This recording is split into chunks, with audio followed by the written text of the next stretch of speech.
Good evening, YouTube. Welcome, welcome. I'm so glad that you guys are here for our first Ask Ashley in February. I'm Ashley, and I run A Crafty Concept, which is a business that provides free crochet patterns and crochet business tips to help crocheters start and grow the crochet business of their dreams, selling finished pieces.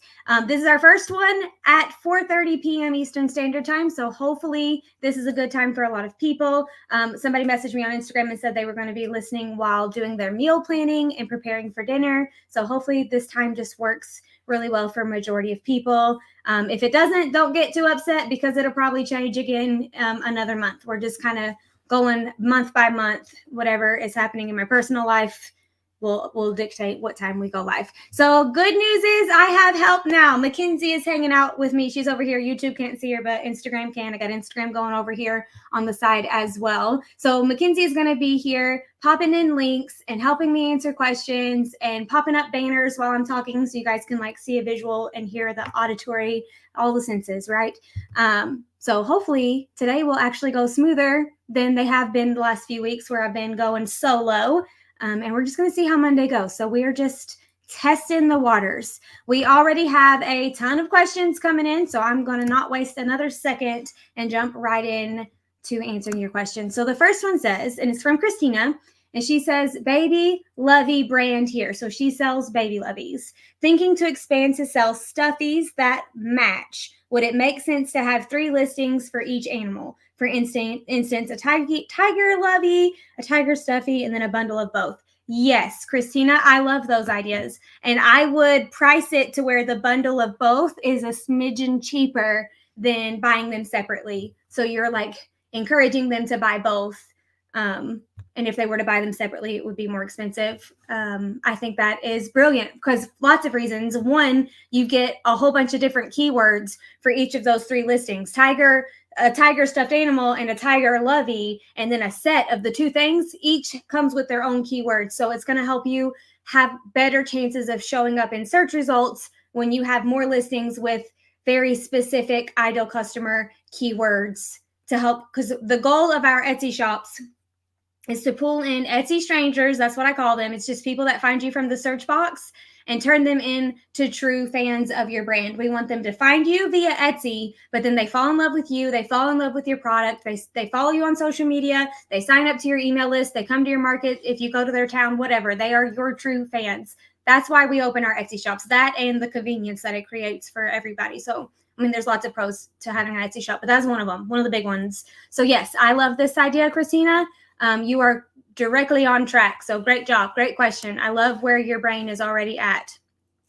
And then Christina says, have you heard about or have any opinions on Michael's new site for finished piece sellers? I have heard. So Michael's now has an e-commerce platform where people can go to michaels.com and buy things, finished pieces, not digital things.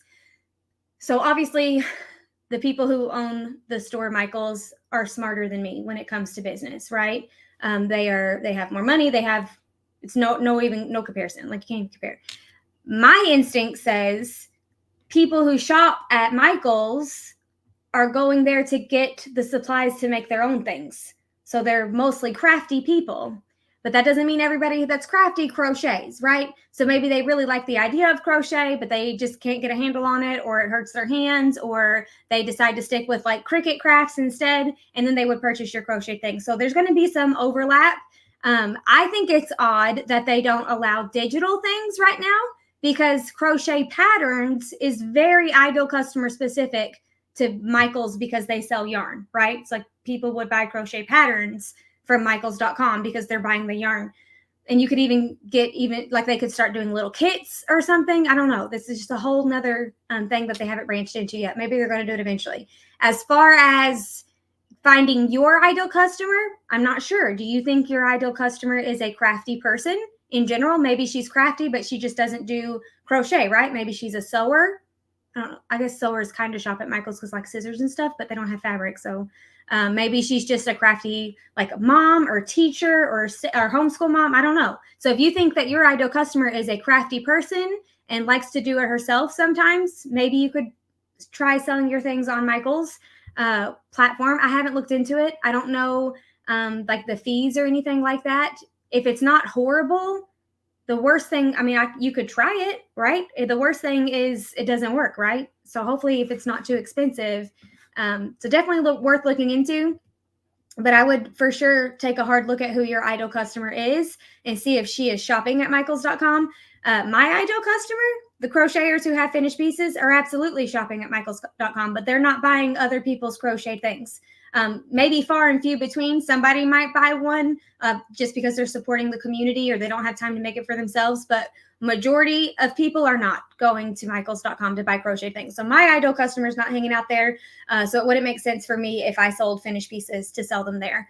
But definitely, I mean, think about it. There's a lot of crafty people who really like crochet because it's crafty on its own, but they don't crochet on their own. You know what I mean? So it's definitely worth looking into. Thank you again, Christina, for your question. She always gets here early and she always asks a couple questions to get us started. I'm very, very grateful for her. Next up is from Kaylin, and she says, hey, Ashley, I have views and visits on my Etsy shop, but no sales. I make finished amigurumi plushies. How can I get customers to buy instead of just looking? So, Kaylin, you need to make sure that, so what I would do first is look at your statistics in your Etsy shop and see which words are landing people on your listings. Where are these views coming from? And if you have something like crochet dinosaur, and that's something that they're searching and landing in your shop, most likely those are other crocheters looking to make their own dinosaur and they're looking for a pattern. But if you had soft dinosaur toy or plush dinosaur or gifts for boys or dinosaur birthday party, if you had those type of keywords, then you're probably targeting the right people. Other things that might not seal the deal. Do you have high quality pictures? And I don't mean high quality as in a bougie photographer type camera. I mean well lit, uncluttered, not blurry, like detailed specific pictures, and then multiple pictures. Etsy gives you the option to have 10. Look at my blue fingers. That was from homeschool today. Or co-op. Anyway, Etsy gives you the option to have 10 listing photos. You should use all 10 if you can and use them wisely. Do not put the same picture over and over again because that's not a good customer experience. I, as a customer, am going to get very aggravated if I'm trying to see what I'm getting ready to buy and it's the same picture. I'm going to click off of it just for the sake because I'm aggravated, right? So you should have very specific types of photos in your Etsy listings. We talk about them inside of the first Etsy module inside of Crochet Boss Academy. I believe it's module 3. But you should have a detail shot, which is like a close-up showing some of the details. You should have a lifestyle shot showing what that product is in its natural habitat. So if it's a baby bib, you should have a picture of it on a baby. You should have a studio shot. That's usually like the plain white background, nice, crystal clear, crispy picture so they can get a good idea of what it is they're looking at. You can have the group shot where you post your product with all like in a group setting, so maybe like 5 baby bibs or maybe one in each color or a whole bunch of the same color, just a group shot. You can have a packaging shot to show what it looks like when it's packaged. All of these pictures are going to help your customer get a better idea of that thing in their home, right? So if your keywords are getting them there, your pictures might not be sealing the deal, right? We need them to serve that shopper well. So then they're like, yes, I need this in my life. And then same with the description. What are you saying in the description that is going to lead them to add to cart? Also, if you are giving them 600 choices, they're not going to buy it. They're going to be overwhelmed. The majority of people are going to be overwhelmed. If you say, I have this baby bib and I can make it in 66 different colors, and all you got to do is pick from this drop-down menu of 66 different colors, they're going to get so overwhelmed. They're going to be looking at your color chart. They're going to try to choose between mustard or dark yellow, and they're not going to know, and they're so similar, and they don't want to make the wrong decision, and they're going to get analysis paralysis, and they're not going to buy anything. It's a true phenomenon. It's a TED Talk. Look it up. But you don't want to give them too many options. So if you're telling them, I need to know this, this, and this, and then put a personalized note at the bottom before you check out, if you're giving them 600 things to do, they're not going to buy it. They're going to go to the next person who's got it already curated for them perfectly. And all they have to do is click add to cart and check out. So that might be another thing that's preventing people from buying your product. And then I said something before I started talking about that, talking about pictures. too many choices. Oh, your description. So you can use specific language in your description to help seal the deal. Use sensory language, use emotional language. If you're selling baby blankets, talk about a newborn baby wrapped up in this soft, squishy, gentle cloud of a blanket as it swifts off to sleep. I don't know. I'm not a reader, so I can't use, it's not natural for me, right? But there's a lot of people that if you read a lot, you're probably really good at sensory language and emotional language. And you need to be engaging these things, engage in their senses and engage in their emotions in the description, because then they're going to be like, yes, that's exactly what I need. I want my newborn baby to feel like it's sleeping in the middle of a cloud. Or maybe you have something that maybe you sell like party favors, and you're talking to the mom who wants her daughter to have the best birthday party ever, and the kids are going to be talking about it for years or weeks at least. You know, kids change their mind really quickly. But for the next 2 weeks, people in school are going to be talking about their daughter's birthday party. She's going to remember it forever. I mean, it's going to look so good in pictures. Like things that are important to the person shopping, you should be telling them how this product is going to solve those needs for them. So why is your person needing to buy what you sell?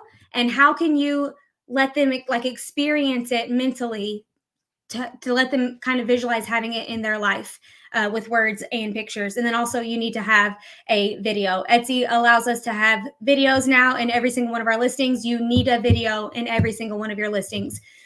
With online shopping, especially for crocheted things, they cannot feel it. They can't squish it. They can't see the drape. They can't see how heavy it is. They can't do anything like that. So you need to do that for them through the video. So if you're selling a plush toy that's made like a snuggler type thing, like a lovey snuggler type thing, you need to have a hand reach in and squeeze it. If you're selling a baby rattle, there's no sounds on the Etsy listings, but you could still shake it and let them know like I'm making a sound. Like that's why I'm shaking it. If you are selling a baby bib, have a video of the baby eating with food getting all over the bib. The bib's doing its job, right? You need to have a video in every single one of your listings. Etsy sends out like emails sometimes, and they're like, however many % people are more likely to buy, or Etsy listings with videos sell this % more than Etsy listings without videos. There's always something they're telling me that video is always better. So if you don't have videos in your listings, you absolutely need to get some videos in your listings. I'm going to see if Kaylin was including any comments back and forth. Kaylin, if you're hanging out, let me know if that was helpful. Hey, Priscilla, that's my friend. That's my friend Priscilla. Hopefully that was helpful, Kaylin. Hopefully that helps a lot of people, because that's very, very common where they say, I'm getting the views, I'm getting the visits, but I'm not getting the sales. You are not alone. That's extremely common. So hopefully that was helpful to a lot of people. Thank you for your question, Kaylin. Next is Christina, and she says, if I transition from Red Heart to another yarn like Yarn Bee Soft and Sleek to increase quality, should I update the photos, change the prices? Photos, absolutely. And prices probably absolutely also, because Yarn Bee Soft and Sleek is a little bit more expensive than Red Heart, like Red Heart Super Saver. You can do the math to figure out the exact difference, like per ounce from the yarn, and then increase your prices that exact. That's okay. Increase your prices that exact number. So maybe it costs you 50 cents more to use the newer yarn, then just add 50 cents. Or if you want to go higher, you can. You can always go higher, but it's very bad psychology to go lower. So I don't recommend lowering your prices. I always recommend raising them if necessary. So when you're first starting out. This is not for you, Christina, because you've had your business for a little bit. But when you're brand new and you're trying to decide your prices, I think it's absolutely fine to go a little lower than your goal, right? Go a little lower. Let the market kind of tell you how they're feeling. Let's see how you're comparing to other shops that sell similar things, not necessarily crocheted shops, right? If you're selling baby bibs and your ideal customer needs a baby bib, she doesn't necessarily need a crocheted one. So you're not just it's not just like crocheters are your only competitors, right? We're not against each other. We're rising tide raises all boats. When we help each other, we all succeed. I truly believe that. So don't think when I say competitors, I mean like other crocheters. I just mean people who sell bibs in general, right? All the crafts. See how everybody's doing. And you can always raise your prices, but to lower them is not a good idea. I don't recommend that. Okay, hopefully that was helpful, Christina. Thank you for your question. And I do love yarn Be Soft and Sleek. It is my favorite yarn, hands down, 100%. Mariah says, I keep hearing that bows will be popular this year, and I'm seeing them literally everywhere. Do you think they will be taking the place of scrunchies? Should I start making more bows, less scrunchies? So you are seeing that because it's been trendy for a while, but also it was in Pinterest's trends predictions for 2024. It's under fashion, bow stacking. Millennials and Gen Z will adorn their outfits, shoes, hair, and jewelry. This also delicate detail, bow large or bow small. Get it? Like go big or go home. Next year brings bows for all. Bow outfit, bow necklace, bow aesthetic, bow crochet, heels with bows. These are some highly searched words right now. I shared that over on Instagram a couple weeks ago. If you want to grab that link, the cover photo is a flat lay of bows. Not ideal for finding it quickly. So that's why you're seeing bows, probably has a lot to do with it. But bows were already trendy, or Pinterest wouldn't have made them part of their predictions. But other people like me are teaching their content creators that bows are going to be trendy. So people are putting them on everything. It's like what comes first, the egg or the chicken, right? So Pinterest is teaching other people like me to teach their people that bows are going to be big. So they're just like blowing up. Should you make bows instead of scrunchies? I have no idea. But you could make scrunchy bows. That's the thing. Scrunchies with the bow on them. You could just mix them and see how they do. I've been seeing some of the like where you do half up and then have a dangly, like a long bow with the little. I've been seeing those with the Gen Z at my church specifically. Mackenzie is a Gen Z at my church. She's an elder Gen Z. So I would try bow scrunchies. If your people are used to getting scrunchies from you, I would try bow scrunchies. Just go to Pinterest, look up bow scrunchies, get yourself some ideas, and then try to find a pattern that you like or make up your own and see if that works for you. If scrunchies sell well for you, don't stop selling them just because everybody says bows are going to be popular this year.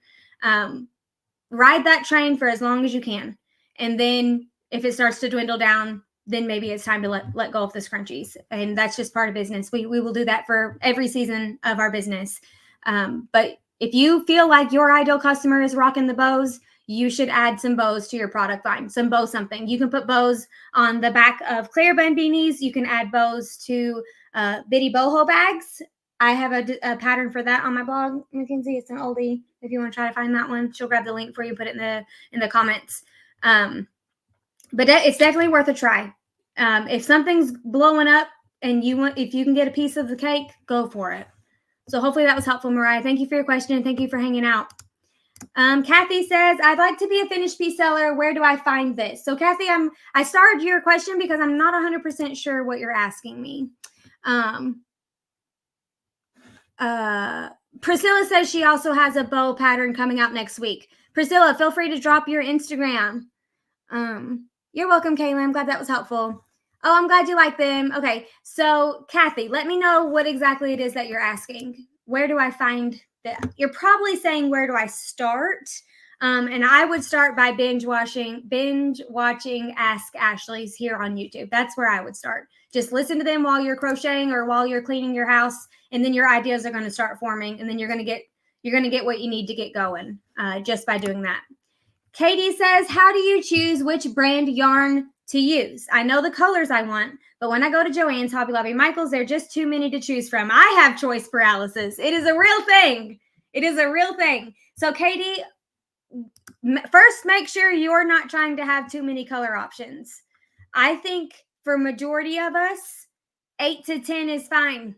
And I know that's hard because we love all of them. We love all the yarn colors. They're beautiful. All the yarns is pretty. Majority of us, business-wise, 8 to 10 is going to solve our needs.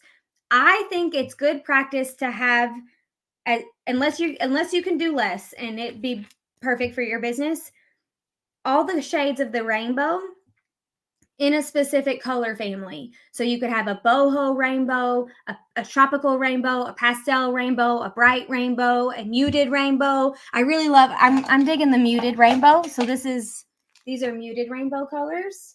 This is my jam. This is what I'm going for here at A Crafty Concept. You can't tell that by my yarn wall because I also really like bright pink. So that's Crochet Boss Academy though, so it's fine. I can do both. 2 different businesses. I don't recommend having 2 different businesses. It's very hard. I talk about it almost every week. So check the replays if you want to hear my thoughts on that. But if you can get yourself an entire rainbow, 8 to 10 colors of a rainbow, throw in some neutrals. Are you going to go with linen or are you going to go with gray? Like, are you going to be like a browns, like a warm neutrals or a cold neutrals, right? If you can cover all of your bases with a rainbow in a color family, I think you'll be golden. So once you figure out your color family that you want, then you're going to go look at the yarn brands and see which yarn brands best have most of your color family in their brand. I would suggest getting as many colors in the same brand. So if you're only using worsted weight acrylic yarn in your business, I would suggest getting all of your colors in the one brand if you can, because it's just going to help with consistency. Continue making everything fit together. Continue. Yeah. Continuity. I don't know. Somebody tell me. They always come in hot with my words. It's going to make things more on brand for you. It's going to make things more across the board. Like, your customers are going to know what to expect. If they bought an orange one from you and they come back 2 weeks later and get a green one, they know what to expect. If it's completely different feeling to the orange one, they're going to be very confused. And then that could lead to poor reviews. So I would try your best to stick to one brand that is in your color family. What? Cohesiveness, maybe. So I love this yarn at Hobby Lobby. It has all of the colors, all of them. If you want to pick your color family, you can find it in I Love This Yarn. They also have some new colors, which I thought were new, but apparently they've been out for a year and I'm just really behind. I did a live on Instagram a couple weeks ago showing some of their new colors that were muted rainbow colors. If you want to check those out. So I Love This Yarn at Hobby Lobby is going to have everything that you need if you're going for worsted weight acrylic yarn. Yarn Bee Soft and Sleek is my favorite, hands down. That's fine, Katie. If that works for your brand, that's totally fine. Continuity. That's probably the word that I was going for. Yeah. Oh, I Love This Yarn has all the colors. Yarn Bee Soft and Sleek has a lot of your muted rainbow, but there's some other ones thrown in. Like, they have a green that's very bright. It looks muted next to all of the muted rainbow colors, but if you pulled it off the shelf and just looked at it on its own, they have a very pretty bright green for Yarn Bee Soft and Sleek. I probably have it shoved up there somewhere. But if you're trying to use 2 different fibers, like 100% acrylic worsted weight yarn and then also like a cotton yarn, let's see, I Love This Yarn and I Love This Cotton has very similar colors, sometimes exact colors in both cotton and acrylic. That can be very handy for building your product line. Yarn Bee Soft and Sleek, I think there is a Yarn Bee cotton brand where there's going to be a little bit of overlap. There's also Yarn Bee Soft and Sleek Chunky, which is a little bit thicker. And it's not all of the colors, there's only a few of their colors, but they have, so if you wanted a little bit to add a chunky option to your shop, but you want it to match your other colors, that's an option. If you're wanting to go for more of like a Chanel or a blanket yarn type thing, I would look at the different companies and see who has the color palette that you're wanting.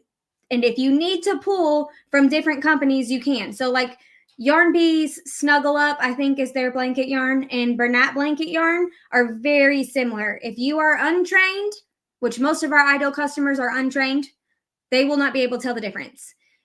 What I would do is, while I'm figuring this out, trying different yarns, make you some swatches and compare them. If you make a swatch with this blanket yarn and a swatch with this blanket yarn, and this one is significantly bigger, maybe you can't have both of those yarns in your shop, or maybe you need to use a smaller hook when you use that yarn, depending upon whatever your product is. So it's going to take a little bit of time, Kathy. Katie. Try not to overthink it.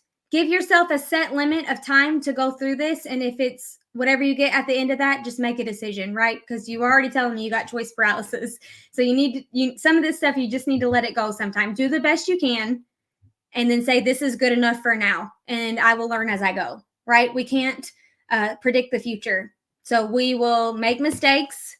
They're not even, like, that's not even a mistake if you just like mix yarns. That's not even a mistake. But you will learn very quickly what works best for you and your ideal customers and what they like better. And if something happens that was like super inconvenient for you, you know what you can do to not let that happen again, right? So you know to tweak it as you go. So do the best you can and then be flexible to listen and pay attention as things are happening and not freak out, right? That's my advice for that. Thank you for your question, Katie. Charity says, have you tried knitting and do you have any tips for creating your own patterns? So I have not tried knitting with needles. It looks like magic to me. And I do not have tips for creating your own patterns because I don't teach that ever. I'm a finished piece seller educator only. There are plenty of crochet designers who do teach pattern writing. I believe Pam from the Crochetpreneur teaches pattern writing, and Taylor of Taylor Lane Crochet used to have a course for that. I don't know if she's got it live right now or not, so you could ask her. These are some great women that are going to help you if that's your jam. It's just not something that I am providing here because my brain does not work the correct way for teaching other people how to design crochet patterns. I am a trial and error gal. I have to make it 16 times before I get the pattern right because I can't just do it in my head and expect it to work out. Some people can use math and graphs and they can figure the whole thing out ahead of time. And then when they make one, it usually works. Maybe they have to make 2. I have to make 16. And that's not really something that you want to learn how to do. You'd want to learn how to do it better than that. So I'm not your girl for that, Charity, but there are plenty of people out there. She also says, have you ever made a sweater? I have made 4. I have not. I made a vest once by following Maria's Blue Crowns design. That was like in 2019. Ruthie says, hoping to open an Etsy Ami shop soon. In creating listings, it tells me the cost of shipping if I use an Etsy ship. Pros and cons of using their shipping labels. This is a separate cost. So, Ruthie, 10 out of 10 recommend using Etsy shipping labels. You're going to get a discount and the customer is going to fill in all of their information for you. You're not going to have to like worry about spelling errors or anything like that because they're doing it. And then you just print it directly from your shop. It is so easy. You can print internationally and it has the information on it that it needs. And if it doesn't have the information that it needs, it'll tell you before you print that one, hey, you need to write this on the outside of the package. So X, Y, and Z. Very, very simple. 10 out of 10. Yes, use Etsy's shipping if you can.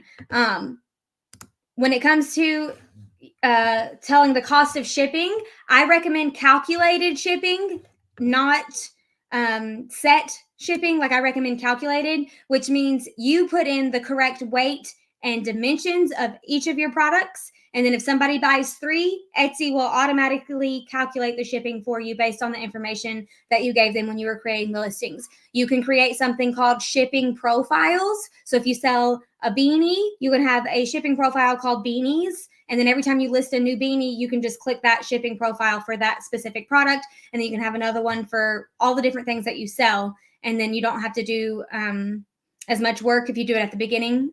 But you will have to weigh each of your things as if they were packaged up. So put them in the poly mailer or with the tissue paper or whatever you're doing and weigh them on like a kitchen scale and save that as your shipping profile. We go over this in detail inside of Crochet Boss Academy. It's very specific step by step, but that is an overall kind of idea to get you started. Thank you for your question, Ruthie. Amethyst says, hi, Ashley. I'm in the process of opening my Etsy shop and I'm new to all of this. I will also be selling in person too. Should I increase my prices on Etsy to account for their fees? So Amethyst, you think I'm saying that right? Like the stone? That's my birthstone. This is a very good question. And I myself had this question when I first started and it stressed me out because I didn't like the idea of my online customers paying more than my in-person customers. It didn't seem fair to me. And then that gave me like hives. I don't like doing that. What I would recommend is increasing your market prices to match your Etsy prices. You want your prices to be the same because if someone visits you at your market and they buy a $10 beanie and then they say, I'm going to buy one again later, and they go to your Etsy shop and they buy a $15 beanie, they're not going to be happy.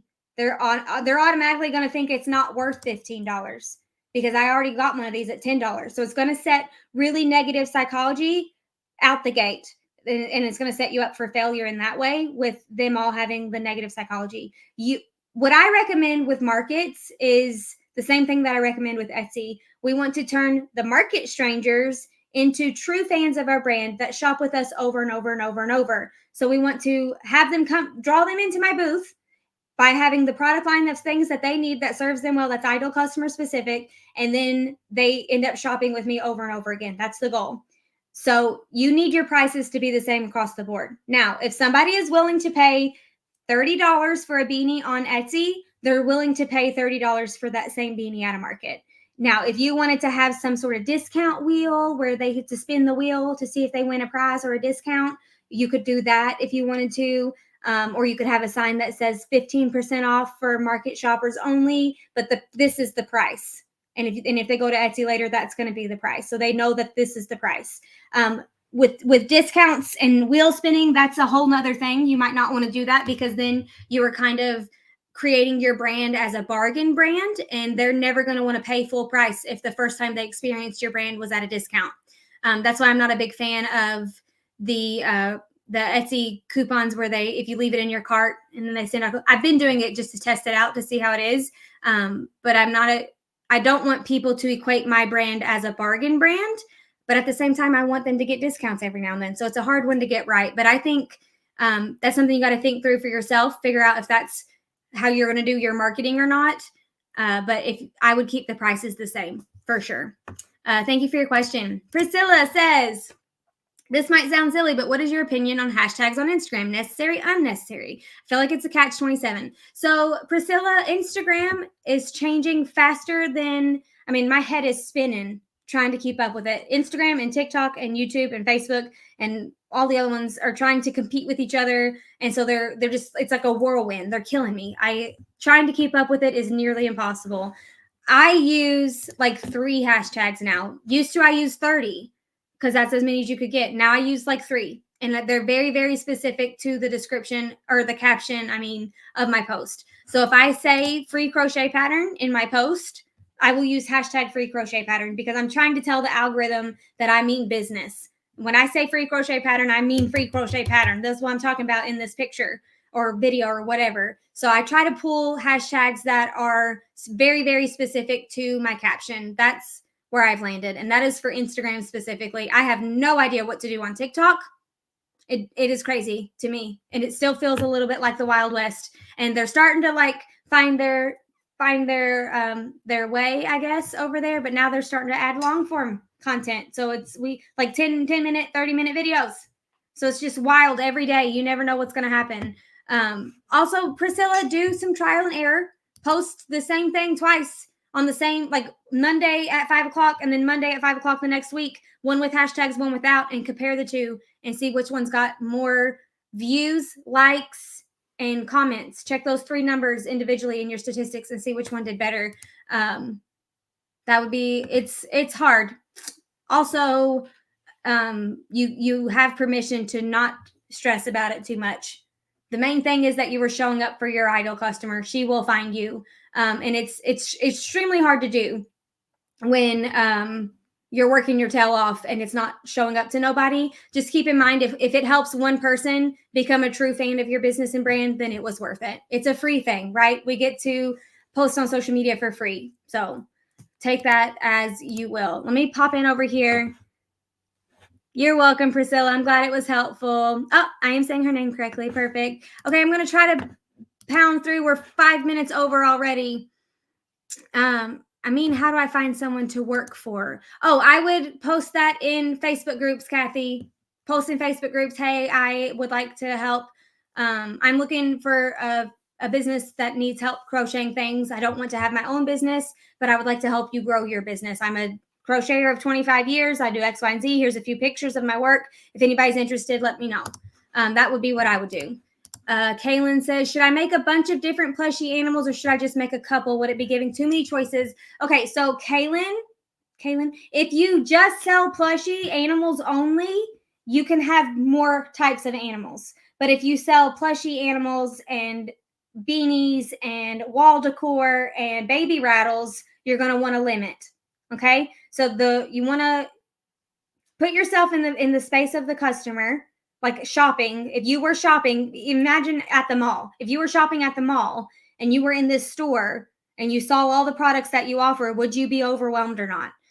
Should you sell a white tiger, an orange tiger, a cheetah, a girl lion, a boy lion? Should you have all of those? Maybe not. Maybe a few of them would do the job, would get the job done as a cat, right? Figure out which cat your ideal customer, maybe like one or two, but maybe don't overdo it in a specific area unless that's your niche, right? If you're the cat lady, then make all the cats. So it really depends on who your ideal customer is and the type of business that you're going to build. But if you are just doing plushies and you want to have a variety of them, have a variety of them. Think Build-A-Bear, right? They got a whole bunch going on in there. But they're just stuffed animals. You don't also go to Build-A-Bear to buy nursery room decor and comforter sets for your preteen, right? They're very specific. Hopefully that was helpful. Last one, pounding through. Any tips on how to get more traffic for a new pattern I just released? So Crafting Up Chaos, I am not your go-to gal for learning how to sell crochet patterns, design crochet patterns. That is not my area of expertise when it comes to helping others. I do that for myself, but when I go to helping others, I do selling finished pieces. So if you need some people to help you sell your patterns, check out Pam of the Crochetpreneur and Taylor of Taylor Lynn Crochet. Hopefully one of those girls will get you in the right direction for that. But my first tip would be on crochet Facebook groups. That would be my first tip. Okay, friends, we are 7 minutes over time, so I'm going to have to call it a day. Hopefully that was helpful. Hopefully you learned something. I would like to encourage you to go take action of some sort.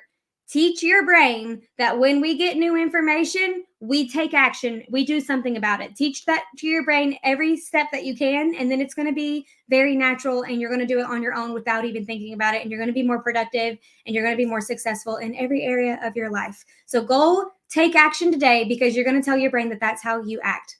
And even if it's just brain dumping something or creating a to-do list of like, I need to go yarn shopping next week to figure out my new yarns. I need to hit up Pinterest to look up some color palettes, whatever it is that you need to do, whatever got your sparks going here in this live, go take action and do something small. It doesn't even have to be big, just something small to teach your brain. We are going to be going live for the whole month of February, Mondays, 4:30 p.m. Eastern Standard Time. So go ahead and mark those in your calendars or your planners or your digital calendars, wherever it is you hang out, and join me each week so I can answer your crochet business questions. If I didn't get to your question this week, join a little early next week. You can join in as early as 4 o'clock, I think, 30 minutes early. Pop in with your question, then go about your business. And even if you don't get to come join the live, the replay will be there for you, and I will answer your question first because I answer them in the order they were received. So come join me next week, 4:30 p.m. Eastern Standard Time on Monday. That's all I have for today, friends. I hope you guys have a great week. I will see you on Instagram and TikTok and all the places, and I'll talk to you soon. See you later.